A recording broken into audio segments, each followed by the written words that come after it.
Welcome everyone to the September Planting Seeds webinar on activities of daily living, independence, and fall prevention, and maintaining an active household.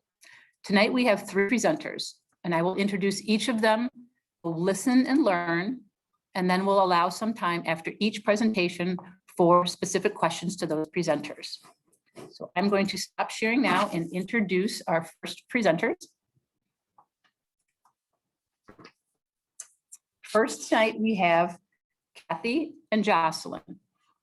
Kathy Kish has been a pediatric physical therapist for 8 years. She has worked in outpatient settings and recently joined the board just about a year ago. She is currently an intervention PT working with kids birth to 3 years old. Jocelyn Joyce has been working for Cuyahoga DD for almost 8 years as a physical therapist with the same early intervention population. Jocelyn also has experience as a physical therapist in both a nursing home and hospital settings. So you guys share your screen and you are.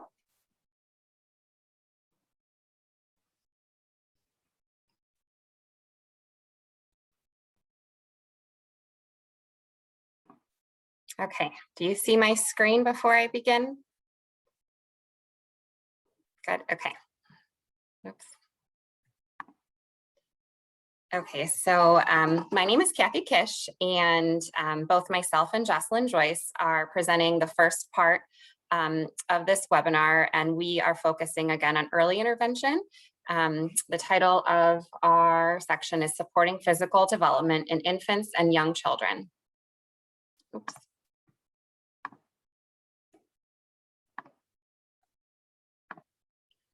So first, I wanted to go over some important developmental milestones that we would expect in infants from birth to 3 months old, and this would be in the motor areas. So while lying on their tummy, they start to push up on their arms, and they start to lift and hold their head up. They're able to move their fists from closed to open and bring their hands to their mouth. And they are able to move their legs and arms off of a surface when excited. So moving along to 4 to 6 month olds, they use their hands to support themselves while sitting. They roll from back to tummy and tummy to back. And while standing, they're able to accept support from with their legs.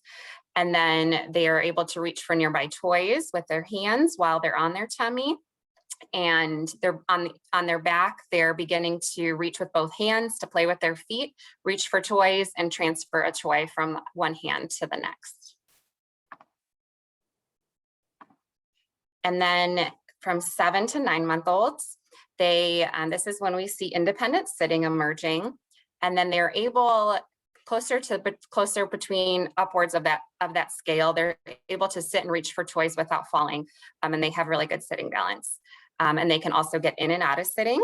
They move from their tummy or their back to get to that sitting position.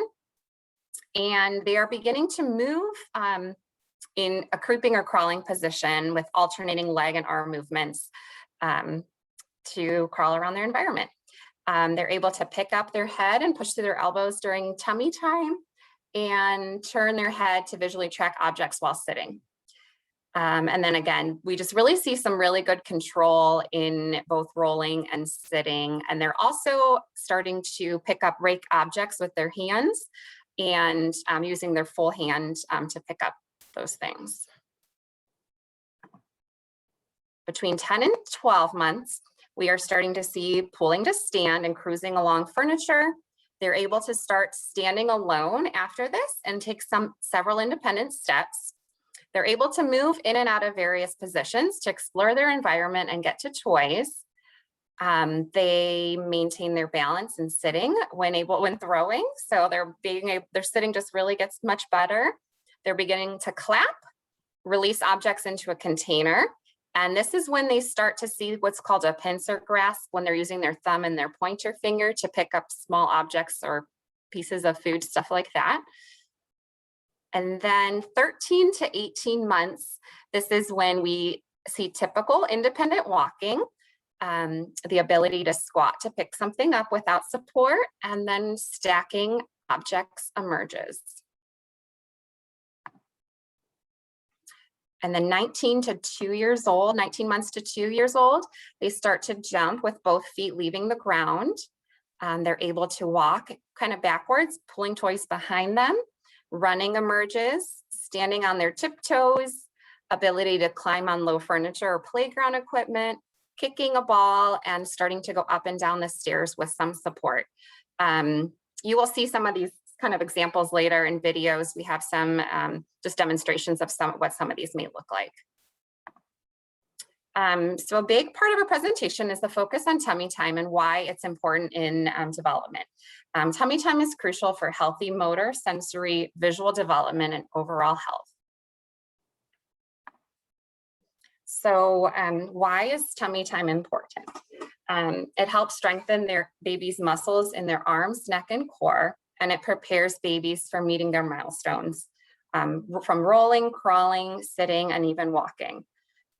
There is research that supports tummy time, and there's research that's out there that says as little as 30 minutes a day has a great benefit on achieving milestones earlier than those who don't achieve that amount of time. There's not a ton out there with the duration, but we usually say 30 minutes at least, upwards towards an hour. But they had better scores on the AIMS test, which is a developmental test. And then they were found that gains were found in motor development persisted until the age of 3. So it also decreases the risk of torticollis and plagiocephaly. So as you can see, plagiocephaly is just a fancy term for flattening of the skull. And there's different forms of it, whether it's the side of the head or the back of the head. So tummy time is definitely beneficial in preventing those. Torticollis is also a fancy term for tightness in the neck, which can lead to then flattening of the skull. Their research shows there's a huge increase in these in torticollis and plagiocephaly due to the Back to Sleep campaign. So it's definitely important that babies are going to sleep on their back, but also very important that during the day they're getting that tummy time to build that strength and then help with their motor development. So there were also various health benefits in research that are linked to tummy time. So there was even changes and links to body mass index. So BMI, there was an association between at least 12 minutes of tummy time per day at 2 months of age and a decline in BMI at 4 months.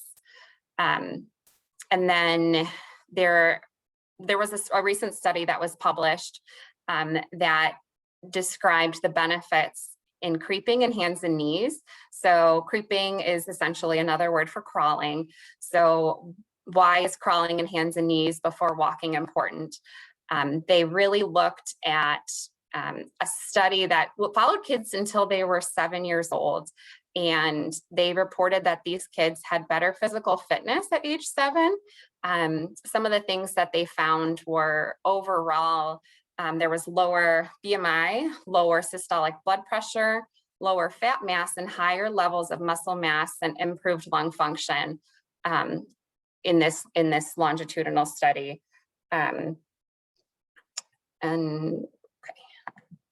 So other benefits to tummy time is, aside from all those other really good things, is benefits to the sensory system. Feeling different textures like blankets, carpet, etc. on their arms, hands, and cheek can help baby's sense of touch. As baby moves and weight shifts, they're able to gain a sense of their body awareness, and positioning them differently helps develop movement and balance, which is the vestibular system. So definitely moving them in and out of positions is a good thing. And it's also helping with vision. They help develop hand-eye coordination by looking down at their hands. They're being able to see how they move and what they can do in, again, a different position. So how to support motor milestones in your child? Really the biggest thing you can do to help your child in developing these motor milestones is tummy time. More tummy time and more tummy time. So definitely having that increased floor time, giving them opportunities to just feel their bodies and kind of move their bodies on their own and on the floor versus in positioning devices. So with that being said, I'm kind of going to go into some positioning devices and if there's research on if it supports motor development and are they helpful. So as I said, some positioning devices, examples are exercisers, walkers, jumpers, the bumbo seat, and infant swings and bouncers. And then I wanted to kind of look into if walkers help my child learn to walk. So I wanted to present some research on this area. So baby walkers are definitely a common household item that a lot of people feel, they like to have a place to place their baby in. So I wanted to kind of go into the research as to why they are beneficial or why not. So this particular study is called The Effects of Baby Walker Use on the Development of Gait by Typically Developing Toddlers. In this study, there were 16 toddlers used a walker, and they were called the baby walker group. And 16 toddlers did not use a walker, which was the non-baby walker group. And between the two groups, there was no there was no difference between walking age. So the walker didn't necessarily speed up the walking, but the baby walker group did have a lower walking speed. So there was a little bit of differences also in their walking pattern than the babies who did not use a baby walker. There were some changes with their step length and some changes in how much they were bending their knees and bending their hips. Just a little kind of something to note that there was a difference despite not being a difference in the age they achieved it. Oh, I didn't mean to stop my share, sorry.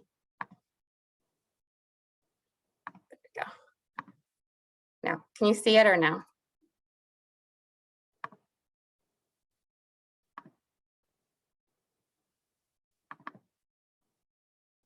Okay, sorry about that.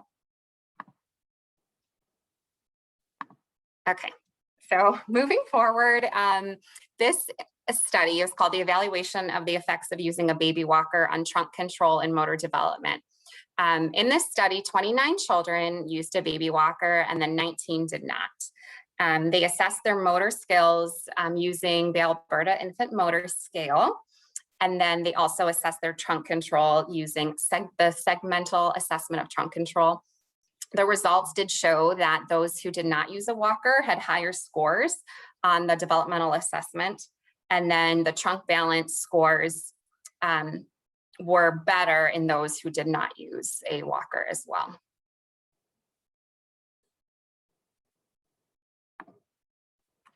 And also, so the American Academy of Pediatrics has called for a ban on the manufacture and sale of baby walkers in the US, but there's still not an actual ban on them. They are banned in Canada.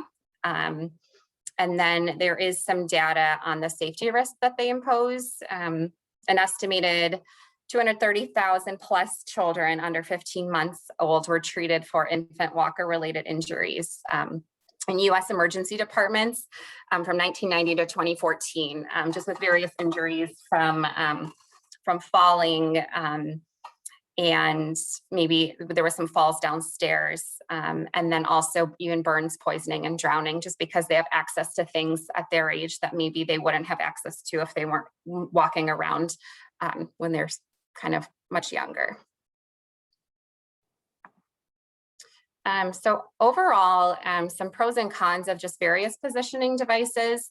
They can provide a safe place to place an infant when it comes to like an exerciser, something that may not be moving like a walker or a swing. You can place them in it for a short period of time and it's convenient. You can walk away and feel like they're in a safe, non-movable position, especially in the things that don't have wheels. And then they do provide entertainment for the kids because often they're flashy. They have lots of toys and bells and whistles on them. Some of the cons, though, we do know that prolonged use can alter lower extremity positioning. They just anecdotally, we see both Jocelyn and myself see a lot of kids who maybe have spent a lot of time in positioning devices, especially walkers, and they may be more prone to toe walking and being up on their toes just because they're not used to having to stand on their own. They're relying on different leg position, different positioning to stand, and also prolonged use. So too much use can also decrease the use of their core muscles. They often, because they're in a walker or an exerciser, they may just kind of lean forward on their hips and not have to weight shift to really move. They are just kind of spinning around or leaning into something to be able to stand up on their own without using those correct muscles. Okay, I am gonna let Jocelyn jump in now. Yeah, thanks, Kathy. We decided to show some examples of doing a variety of these exercises to help promote and help the kiddos meet their milestones. So researching a bunch of pictures and trying to write out what we'd recommend to do for exercises, we thought it was better to observe. So from here on out, most of these things will, and they're going to start with tummy time, and they're going to be strategies and exercises to help until the child is taking steps. So go ahead, Kathy.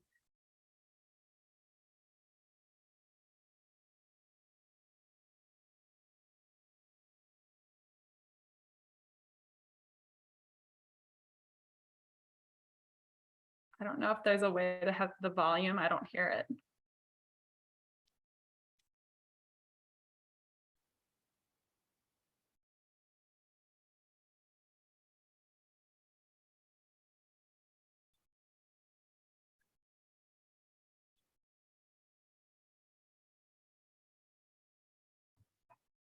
Kathy, you might have to open that up in your browser by clicking the name of it, the YouTube video. Yeah. Okay, you guys aren't hearing it? Mm-mm. Oh, sorry.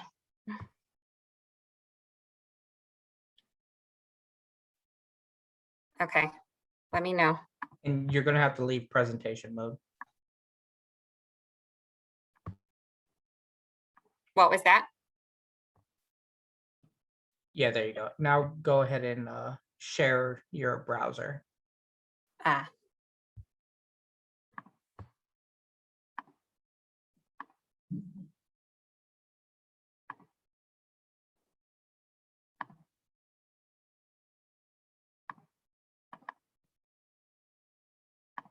Okay, is that okay now? Let's see.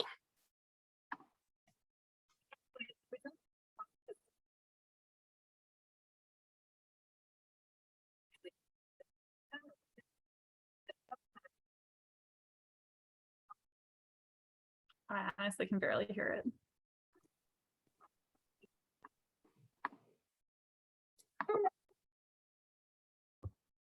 Can you try changing your speakers in the lower left to the same as system? See if Say that again. In the lower left, where there's a mute option, click the little arrow and see if click same as system and see if it will play then. Wait, where do I click? Sorry. In the lower left where it says mute, there should be a little arrow that points upwards. Click that and click same as system for the selected speaker. And that's on my computer or on the video? On the computer. All right, on Zoom. It's on Zoom. Oh. Ah.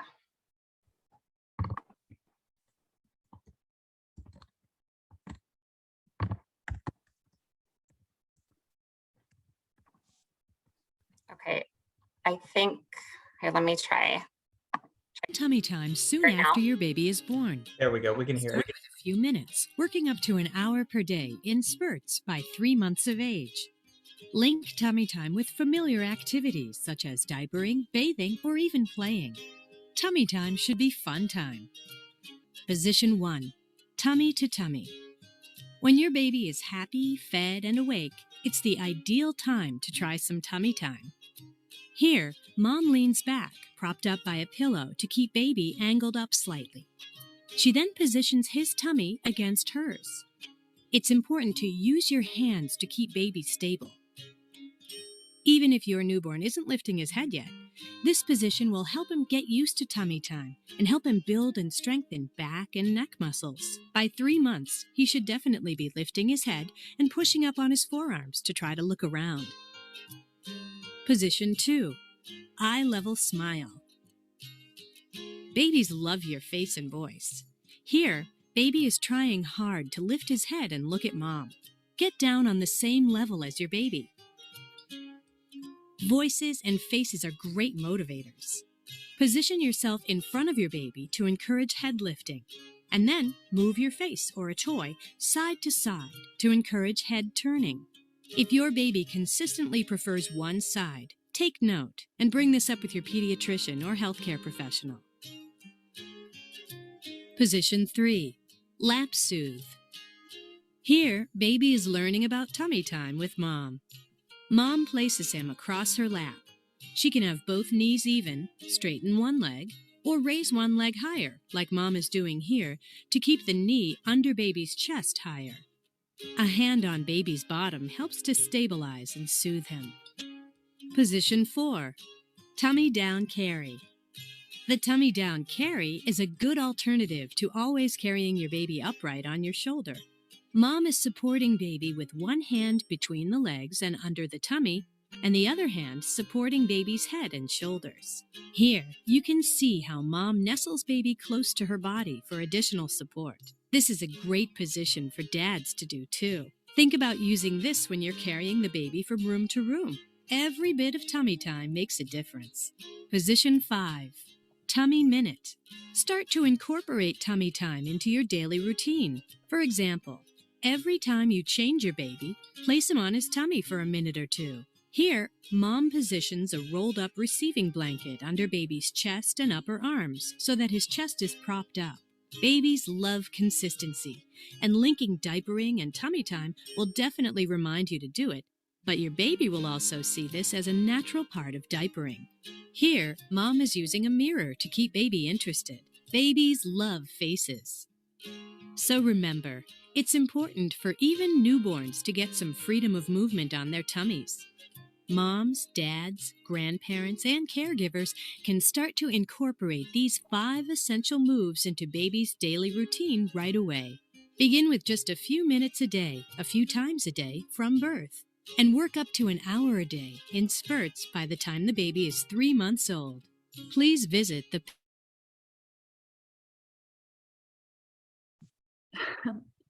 Yeah, so we liked that video just because I think in our day-to-day practice, like first of all, our tummy time with the kids we work with don't usually look like that. So it's really nice that the video shows different methods to kind of get that child laying on their belly, because we often hear about how it's very difficult for parents to do tummy time because the child gets really upset.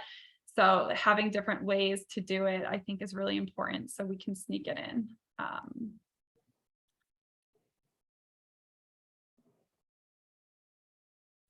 Thanks, Kathy. I didn't know you were going to.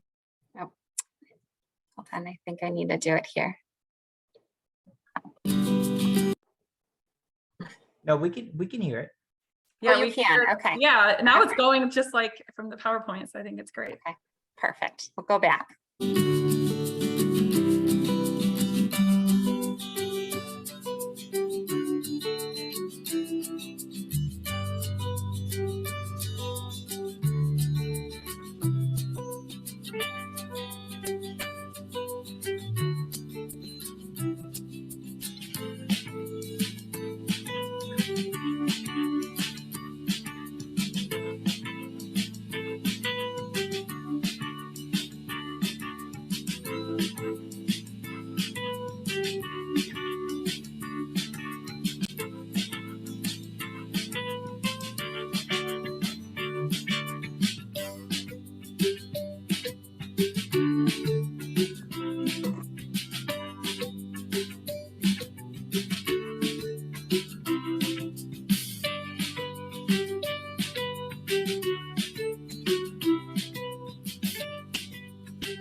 So for your baby to be touching their toes, it's a good step to also help them with rolling. So we did want to show that because there's a lot of benefits there. I believe the next slide is rolling.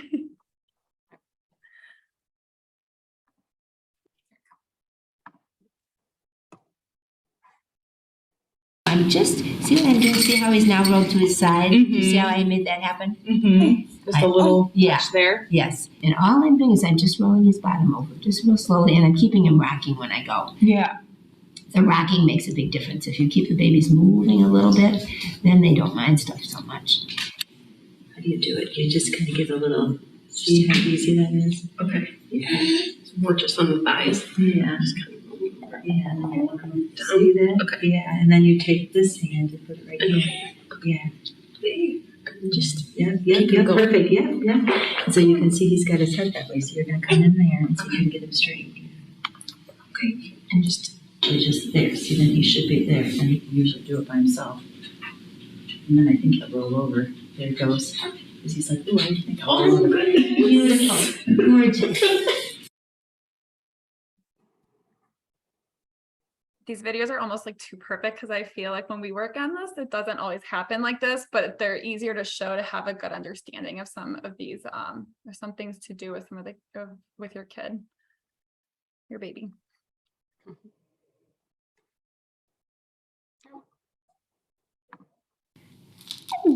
Yeah. Oh, yeah. So when you put him on your leg like this, he's still on his bottom a little bit. I can see that he hasn't tucked that bottom way under him. Can you see that? Yeah. His bottom's back like this, so he's actually sitting on his little sit bones. Mm-hmm. That's good. And then if you at the same time rock his upper body a little bit forward, but rock it, don't, just rock it. Gotcha. That's it, rock it forward. So gradually you want that upper body to be right in line with his base, in line with the sit bones, because that's how we're supposed to sit, not back like this. Right.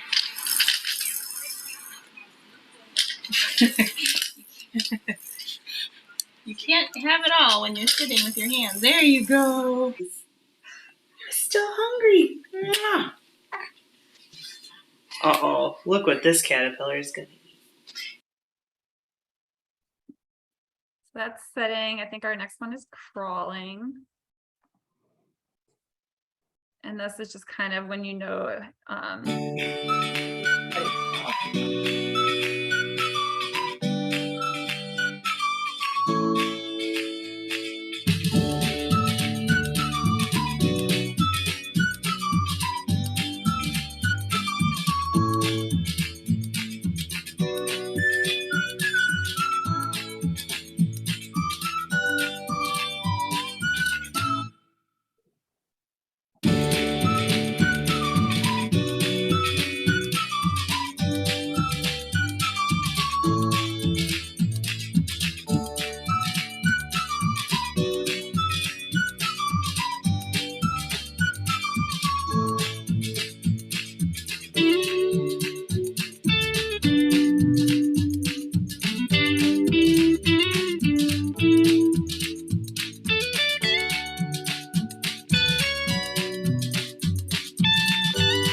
believe this is our last one.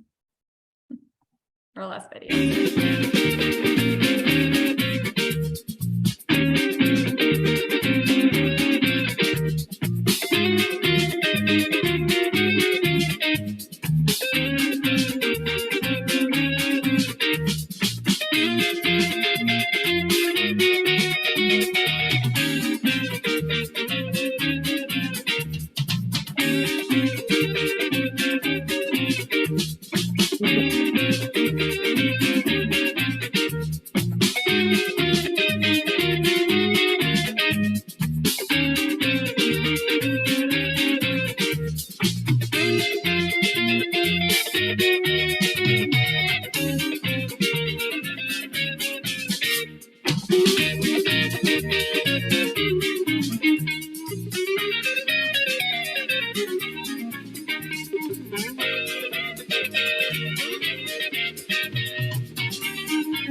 So a lot of times when we're working with some babies or infants or little toddlers, usually after they're walking, a lot of the families are content, but it's important to kind of provide small children with the opportunity to improve some of their gross motor skills, like climbing and stuff like that. So we put a list of some places to go in the community where kids can explore. The little gym is almost like little gymnastics for little small children, but they do classes for children that are 1. The Playdate Cafe and then even the Kitty Jungle are a nice place where they can do some indoor climbing, kind of like a fast food restaurant's playground, but usually a little bigger. There's things for children at the the Children's Museum of Cleveland and the Great Lakes Science Center. And then we put in here Preston's Hope Park because it's a great park that has a lot of different terrains for children to explore, like turf or sand. And there's something for every child, including small children, where they can do inclines and declines, and not everything's big steps or big slides. But if you do have older kids, they can go there too.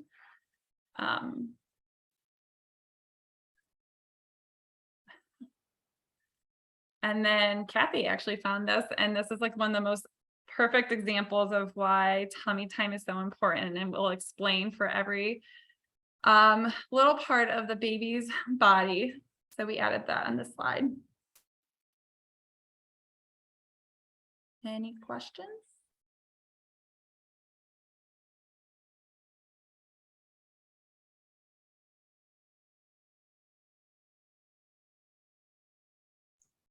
I just had a question. Hi, my name is Nilofer, as she mentioned, and I've been with the county for 2 years. I'm going to be doing topics such as independence, ADL, and fall prevention.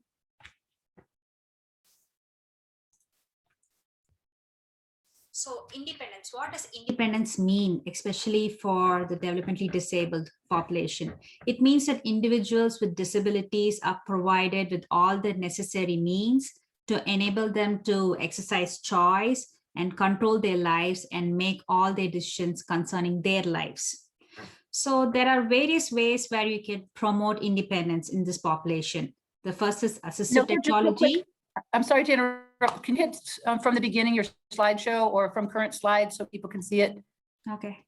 Yeah, perfect. Okay.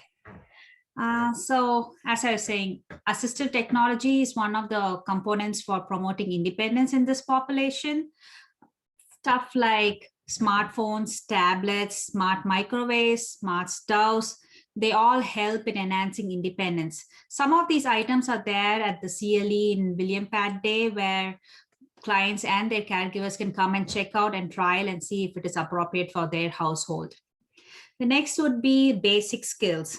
So we have to provide instruction in basic skills that are necessary for them to function independently. The third thing is physical activity. You have to improve their physical activity in order to develop stronger bodies. This helps in promoting good balance and also helps them to move safely and comfortably in their respective methods of mobility. The fourth thing I would like to say is about respecting decisions. It's about you have to ask them what they would like to do rather than being told what they're supposed to be doing. Like offer choices and respect their decision making. Next, I would like to talk about community activities. A big part of promoting independence in people with intellectual or developmental disabilities is ensuring they have ample opportunities for learning, enrichment, employment, and volunteering as appropriate. Assign children or adults with IDDs appropriate household chores. Provide a nutritious diet and plenty of physical activity to promote a healthy weight and energy, which helps maintain the motivation and ability to achieve greater independence. Allow independent trips out of the home if as appropriate for their age and developmental age. Encourage participation in social activities and school and community events as often as possible. Facilitate participation in appropriate team sports. But last of all, it's like be patient and maintain a positive attitude about what's possible. Celebrate even the small successes along the path to greater independence in their basic skills. So next we come to activities of daily living. The World Health Organization's International Classification of Functioning, Disability, and Health describes disability at 3 different levels. First is impairments, second is activity limitations, and third is restrictions. In this model, they help factor about the positivity of personal and environmental factors that helps improve their performance. There is a scale called the Weisman scale of ADL. It is freely available in websites. It helps measure the activities of daily living levels for adolescents and adults with developmental disabilities. This research tool helps demonstrate excellent measurement properties so you know how far they have started and how far they have progressed. So in order for the ADLs to be taught properly for the developmentally disabled population, we first have to break down the task. In this slide, you see how a simple activity as brushing the teeth has been broken down into 5 steps so that people can understand what are the steps that involves in starting the task as well as completing the task. So first we have to develop awareness, the necessity of a task such as brushing the teeth. Why is it necessary to keep ourselves and our environment clean? We have to identify their goal, like what it is that needs to be done in order to brush the teeth. For example, we need to break the task so that they can understand the steps involved in order to be successful at the end of the journey. We have to make sure you teach every step so that they accomplish and also have the feeling of accomplishing the step. There are 2 ways to process this. You can either go from the forwards, like step by step, like taking the toothpaste, taking the brush, or you can go backwards so that they have not just one way, but 2 other ways so that they can accomplish the task. Next is about fall prevention. I'm going to generalize the fall prevention both for young adolescents and the adult population. As you see in this slide, it's about home, health, and habits. For the home, we have to recognize and remove the hazards. Example, like any loose rugs or anything that can come in the way of them having a fall. Make sure the stairways are lit and also there are no other hazards in their walking pathway.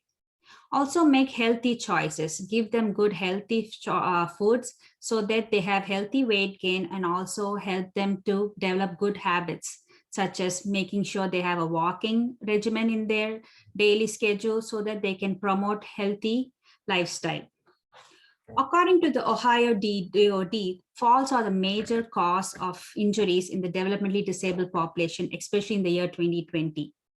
Some of the smart prevention habits include don't carry large loads, which can obstruct vision and also affect their balance. You have to understand that multifocal glasses can affect how someone can judge their distances. Make sure that their clothing and shoes fit, and also have the pharmacist review medications for side effects, because some of the medication side effects can cause loss of balance, and that's one of the reasons for falls. Encourage exercise to build strength. One of the good resources would be the National Falls Prevention Resource Center, which provides falls prevention materials for families and professionals. So some of the takeaways of this is going to be like, make sure you empower your loved one to make decisions and actively involve them in decision making. Trust others and build a support network in the community. Be positive and celebrate small improvements. Make learning a daily habit for both the client as well as the caregivers. Focus on like 1% changes and don't get caught up trying to make a big difference. It doesn't have to happen overnight. Make sure you have, for fall prevention especially, make sure you have one hand on the handrail while carrying items. You clean up any spills immediately, and also make sure that stairways are well lit. Make sure that staircase have at least one railing, and don't store items in stairwells or hang things in handrails. A lot of my resource was from the Ohio DODD and also preventionfirst.org. So I finished my slide. Any questions? Anne enjoys working with adults with developmental disabilities and has worked as a physical therapist in a variety of settings, including Cuyahoga DD for over 20 years. Take it away, Anne Marie. Hi, thank you. And thank you for everybody for sharing. You know, I think we always have little holes and we're like, oh, new research, or, oh, that's what they're talking about. So it's excellent to hear people and across different settings, even if you're not in that setting. So exercise for adults with DD, why and how? So here's some pictures of people exercising with their peers, friends, more recreational and more in a led session. The objectives is to emphasize, why would exercise be a medicine? Why is exercise a health promotion, a public health issue? What are the options for exercise for adults with DD? Do there need to be modifications? How can we do that in a way that works with the family schedule, the household schedule, and maybe their finances? And then how can I safely make exercise a part of our daily life? Safety is important and it needs to be incorporated, but I also think that we need to continue to kind of explore and stretch with support so that we don't limit ourselves in certain activities. The Center for Disease Control and Prevention does a lot of research about exercise. I think the public has become more familiar with post-COVID, but they also talk about other public health issues, and physical activity is one of them. It's shocking to think that adults with disabilities are 3 times more likely to have heart disease, stroke, diabetes, cancer than other adults. So besides the initial physical impairment that might be causing problems, they're also 3 times more susceptible to having these chronic diseases. And studies of activity levels have shown that nearly half of all adults with developmental disabilities never get aerobic level, or where you're actually getting some conditioning of the heart and lungs. So that could be one of the leading reasons why they have the other health conditions as well.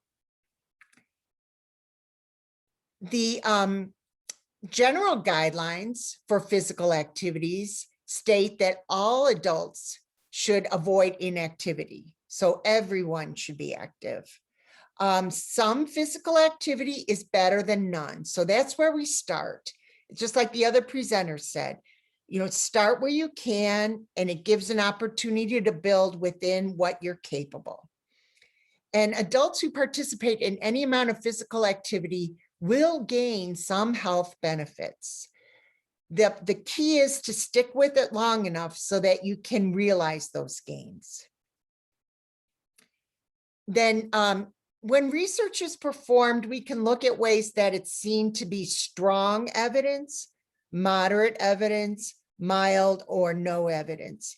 And to reach the level of strong evidence, there needs to be a pretty significant impact. And all of these things were impacted in a group analysis of research regarding physical exercise. And this was for the common population. Decreased early risk of death, cardiovascular disease, stroke, high blood pressure, type 2 diabetes, and forms of cancer. Also strong, and these may not be as surprising, but prevention of weight gain, and then actual weight loss, particularly if it's combined with reduced calorie intake. It's very difficult to lose weight if you're only exercising and then maybe celebrating with the Sunday afterwards. It's the balance. Cardiorespiratory and muscular fitness, prevention of falls, building on what Nilofer said, and it actually can be one of the leading first line interventions for depression. People are finding 30 minutes of exercise for some folks can help with their depression. Not to say that some medications wouldn't be needed, but it can be an adjunct. And then as all of us are being concerned about changing in our cognition and memory, it can help seniors with better cognition. So the moderate levels that you can decrease the risk of hip fracture, lung cancer, cancers, weight loss. Bone density is a big thing, not only for women, but also for men, knowing that pain and suffering from different types of fractures that can happen in the spine or in the extremities can cause a lot of problems as people age. Also, quality of sleep, and that's important for all caregivers to have the person have a good quality of sleep. My sister calls me at this time of day, and I'm going to hang up on her. So move your way. All bodies are different. Everyone has different preferences, but please move, and we need to help each other to move. So looking at some of the studies, particularly related to people with disabilities, the report of the Surgeon General said that people with disabilities have the same need for physical activity as individuals without. We saw this during COVID. I think those of us that maybe have a different type of exercise activity that's outside of our own homes, and that pattern got changed. Well, just think what happened to the adults with developmental disabilities. Their patterns changed as well. And we saw significant changes in their function because of that loss. The good news is, if people previous to that time were more sedentary, recent research is showing that short intervals of activity, sit to stand, walk around, take the long way to the building after you get out of your car. Different ways of incorporating that in your lifestyle can make a difference. And you can have those bouts throughout the day, very much like the tummy time for babies. Incorporate it throughout the day, and then when you add it all up, you have more time. And that people that have an initial physical impairment or limitation, it's even more important for them to be physically active than what other people in the population might experience. They have less room to lose, if that makes sense. People that are maybe able-bodied could lose a little bit by not being active for a while and then regain it. But if you're utilizing your full capacity and it's limited, then you lose a little bit. It can make a big difference.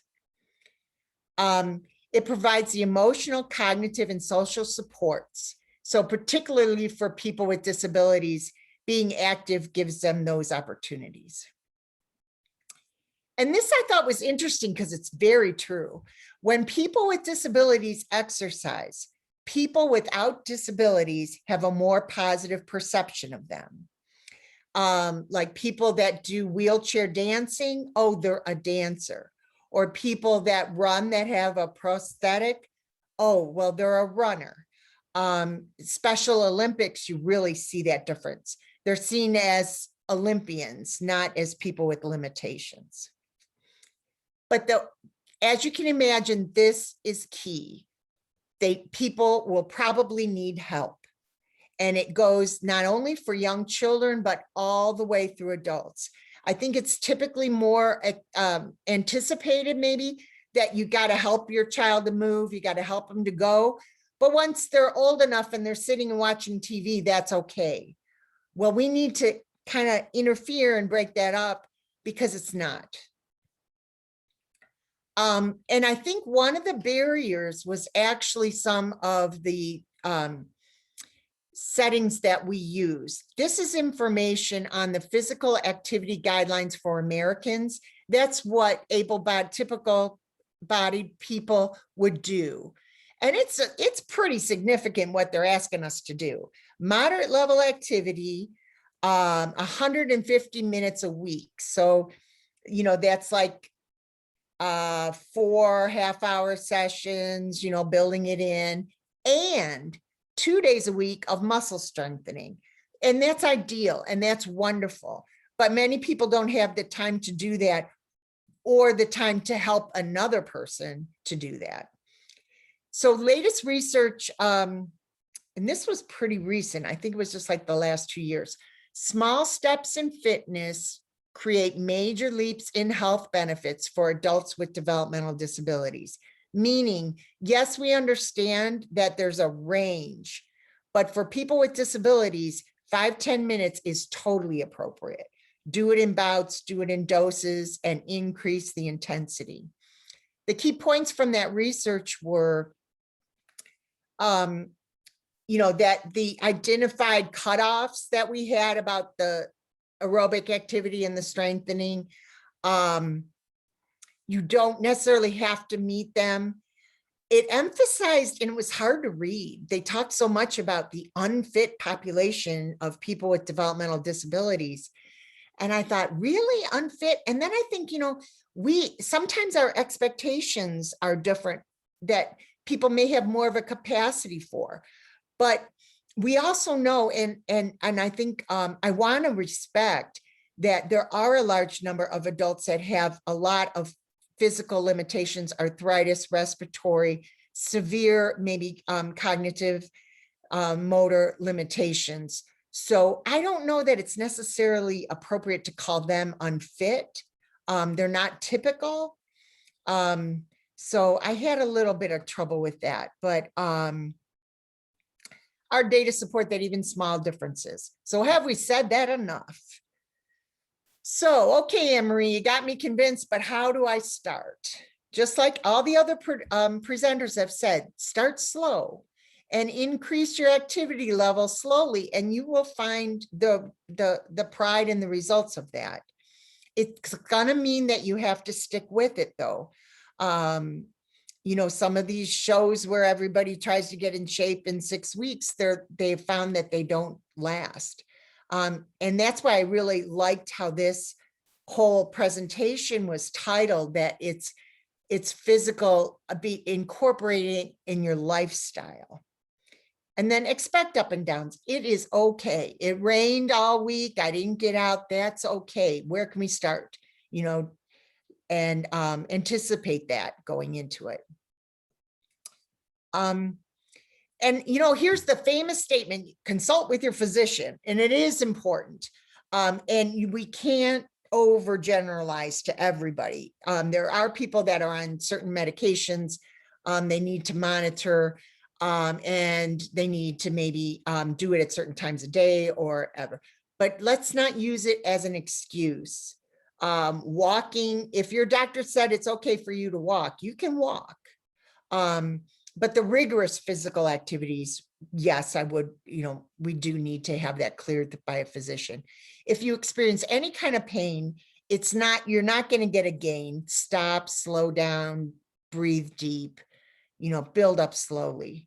And this is something I need to work on this. Drink plenty of water. I see the younger folks carrying their water bottles and I'm like, Anne-Marie, carry your water bottle. Got to get into that. And then appropriate clothing.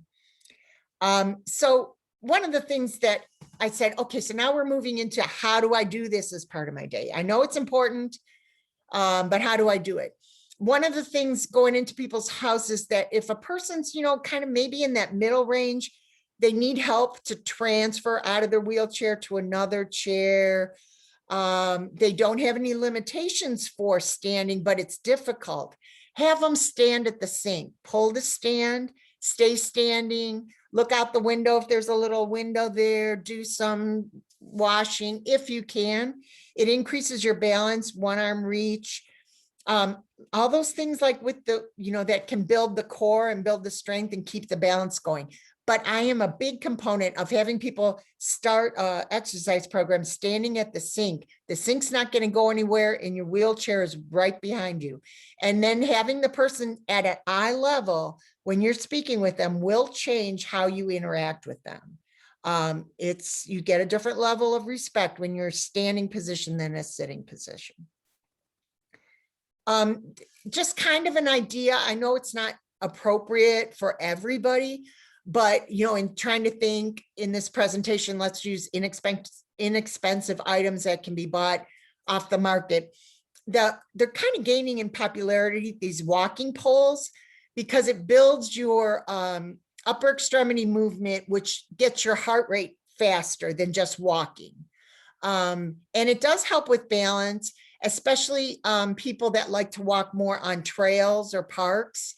And Cleveland has a walking group that does a lot with the poles. So it's something to think about. I kind of like to encourage people to go to a track to propel their chair. Propelling a wheelchair is activity, but it's very repetitive on the shoulder and it's hard. And I think some people think, well, I won't get a power chair because then I'll gain weight. I'll get all my exercise with the manual chair. There's pluses and minuses, and that's on an individual basis. But if a person is able to get to a track or a rec center that has a track to do propelling, they're in the mindset then that, I'm an exerciser, I'm an athlete, and they get so much more bang for their buck than trying to propel on uneven sidewalks. Then there might in a lot safer. So I would like to see more groups of people go to tracks and that. And then the whole sitting chair yoga is awesome. Tai Chi is a form of movement, mind, connectiveness, balance that has actually held up when researchers looked at what types of exercise make a difference in balance and movement. Tai Chi is one of them. And it's kind of available different areas. You can get videos. I just included some of the actual examples of different things. I didn't, because I'm so good at technology, embed the video in that, but there's a lot of resources for that. There's also a type of yoga, it's being kind of advertised as bed top yoga. We know that some folks have difficulty transferring to the floor, or once they're down, it's hard to get up. So the bed is kind of a nice surface that the person can be on if it's a firmer bed, and it's a way to incorporate it in your activity, your daily routine. I learned about bed top yoga from a woman that was in her upper 70s. I saw her recently. Now she's in her 80s and she goes through deep breathing. She can always do that no matter how her body feels, and kind of the mind connectedness going down and gentle stretches side to side with what she can. And she taught me bed top yoga.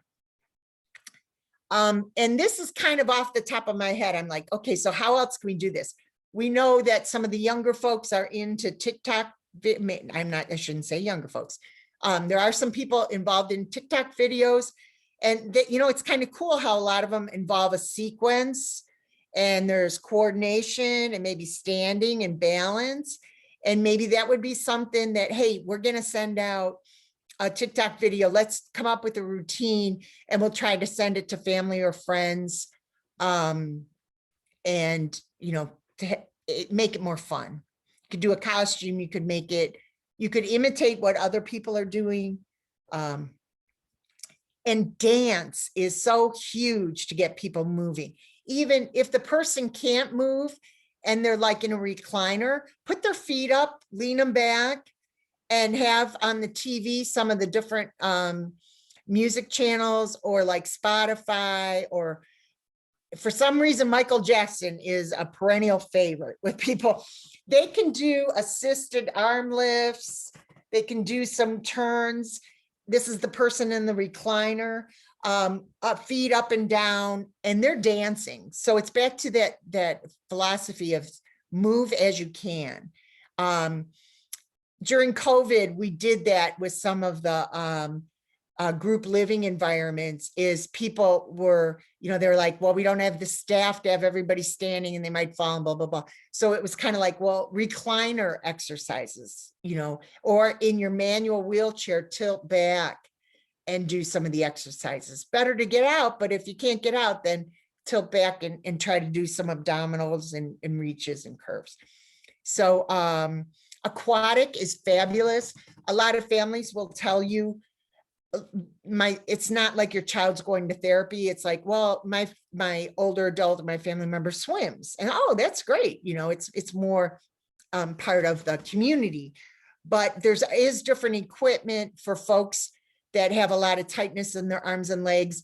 Sometimes a caregiver can kind of stand between their legs and help them to float and go side to side, and it gets their body involved. You can do group exercise. There's a lot of benefits to the water. The downside is we know incontinence can be a problem. There are products that help, some bathing suits that actually like are rubberized cover-ups. You can get it for children's trunks too. And if they wear a brief, they can wear a cover on it. There are some covers for feeding tubes. And it can be a difficult thing to get people into the water and out, but so many of the pools have a chair lift, and that can be helpful. Or like the Y in Westlake has a slow incline that you're like on a beach chair, and they can take you in that way. TheraBand is nice because it's lightweight, it's cheap. You have to watch that it does not have latex in it. If there's a pretty common allergy to latex. And I like it because if you drop it, it's not this heavy weight falling on somebody. The downside is sometimes people will really substitute with their stronger muscles and not do the ones that you really feel you want to get at. So sometimes they take more supervision than you might think. And people get them and then they hang them over the back of the chair, and that's all they do with them. So sometimes they're not as promotive. The other research exercise program is called Otago, and you can actually get that program, like you can look it up and get a video online and do it. It's a series of exercises that of themselves look kind of boring, and you're kind of like, really, does this make a difference in balance and fall? But it has held up in research. So I won't poo-poo it that much, but it's kind of more like the calisthenic kind of things, not as integrated thing. But if you get used to doing that, I did have one family member, one sister that did it with her sister 3 times a week, did not miss it. And it did make a difference for both of them.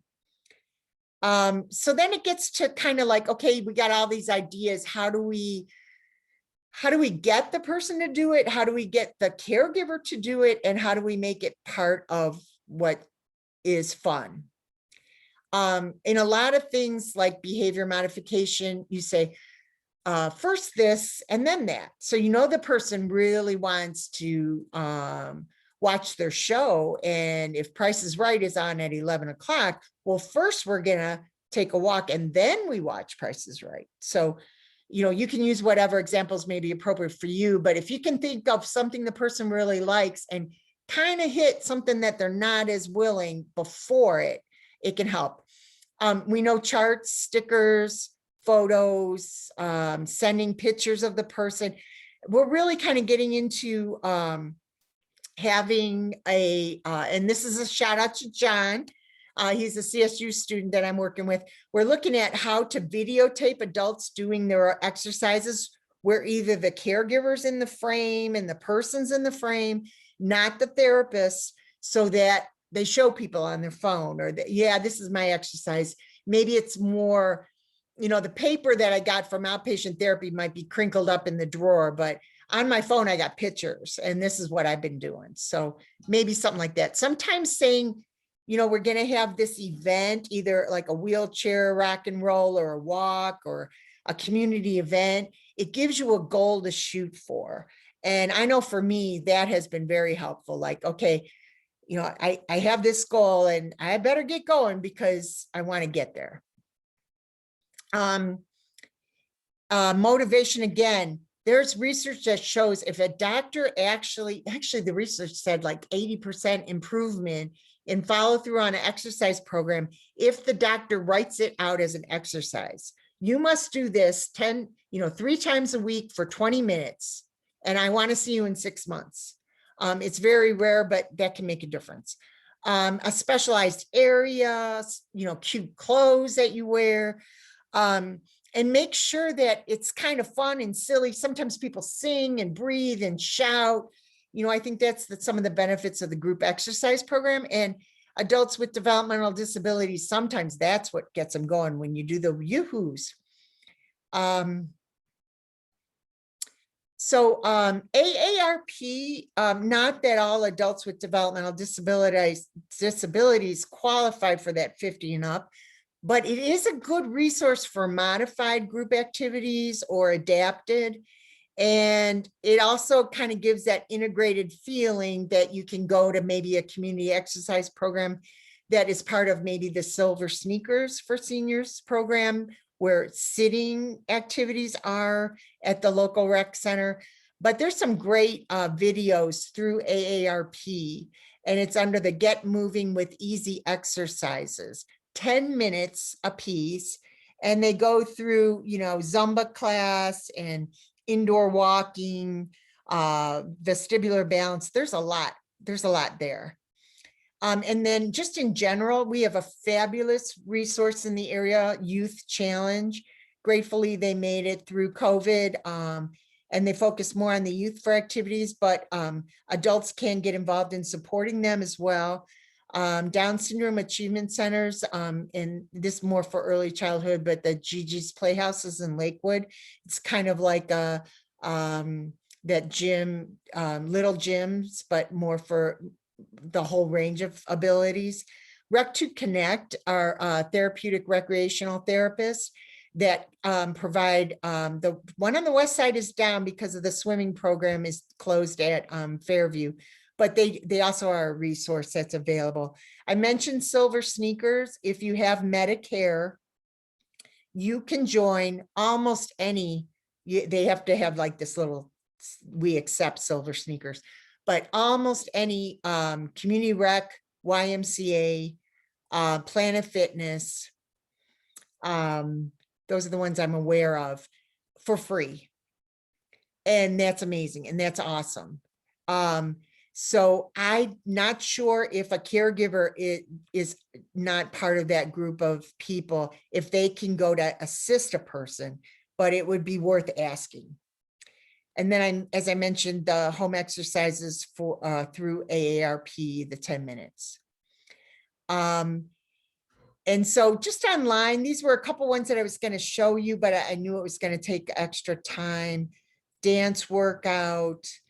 Also, you might want to screen them. I was kind of surprised, especially the TikTok ones. The outfits were a little edgy, and you might just want to screen it first. And if you have any questions at all, you could contact your physician or maybe a healthcare provider, physical therapist. to look, because some of the videos online are pretty intense. And even the ones for people with disabilities, some people that are wheelchair users, they had like a 20-minute exercise where the instructor was a wheelchair user, but he did a lot of repetitive exercise that way. So I'd like to look at more options than just that kind of, I think it was, built off of maybe more the movement of the aerobic exercises, and it just gets a high level of repetition, which you want to avoid. So with this, we go back. Why exercise? We know why. What are the options for adults with developmental disabilities? We have to be creative and we have to try. It may or may not work, this one idea, that one idea, but maybe, oh, I can change this third idea and that'll work. And can I safely make exercise part of our daily routine? Yes. Short 5-10 minute bouts, if that works best for you. Start slow, progress slowly. Any questions, check with your healthcare provider. So what now? Talk to your healthcare provider. Take the time then, when you can, say, okay, I heard this presentation, but what does it mean for me? What's going to be my goal I'm going to work on? And I challenge all the family members to come up with their goals for their own fitness as well. And remember, if at first you don't succeed, that's what I need to remember for myself. So thank you, and my contact information through the county board.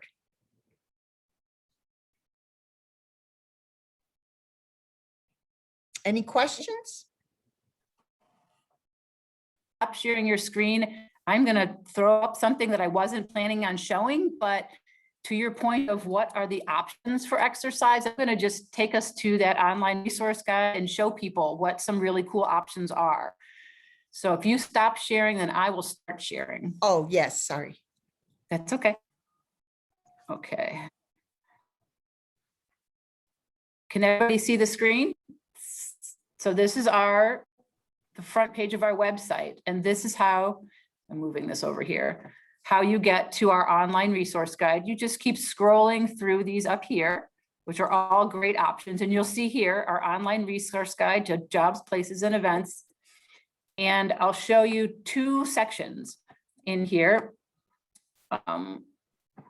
If you look at places, I will show you where you can find some of these really great recreation places to use. So you'll see here we have sports, recreation, and exercise, and there's a bunch of other ones here that you can peruse and look at. There's the parks and the playgrounds that we mentioned earlier, and the metro parks are in there. But if we go to sports, recreation, and exercise, what you'll see here are all of those recreation facilities and providers that we vetted as being inclusive, accessible, and adaptive. And you go down and just look at any of these options. Adaptive Sports Ohio is one of those providers, like Bree mentioned, like Rec to Connect and Youth Challenge. But any of these places, many, especially the Cleveland Rec Centers, have those indoor, very large indoor tracks where you can motor and wheel yourself around. Collinwood, I think, has one. So here's Dancing Wheels, a great opportunity to engage in music and in dance. Empower Sports is also another provider of adapted recreation services. I'm going to pop all the way down here to find, I hope I don't make anybody sick by scrolling so fast, but Anne-Marie mentioned Rec to Connect. And so if you click on any of these here, it will take you to a homepage for Rec to Connect, and there's a description. There's their website, address, contact person, and it will tell you here, let me move this out of the way. It will tell you all the different adaptive opportunities that they do. So they are very big into aquatics, and they don't have any brick and mortar places that they have themselves. So they use local recreation centers. I believe now they're over at Seven Hills Recreation. So they have a great cardio drumming. So even if you are in a wheelchair or use a wheelchair, you can do cardio drumming. It's a fantastic, an awesome exercise. So this is where you can find lots of those places to go exercise. The other thing that I will show you is events, and there are tons of virtual movement and fitness opportunities here in events, and you could look by day. So here's today, here are all the things that are going on. Here's a virtual chair exercise with Mona that you could take place today. The Lake Erie Science Center, which has a great track there as well. There's some self-advocacy things, there's museums, there's again, Seven Hills, 4:30 to 5:30. Again, the Nature Center has a trail that you could walk on. We Thrive Together has a million different types of virtual things. And so again, you could go in here by day, you could look at any day and look at the different types of activities that are available virtually there. So I certainly want to do a shameless plug there so that everybody could see all the great opportunities that we have. And I will move through the rest of our PowerPoint here. Moment. Come on.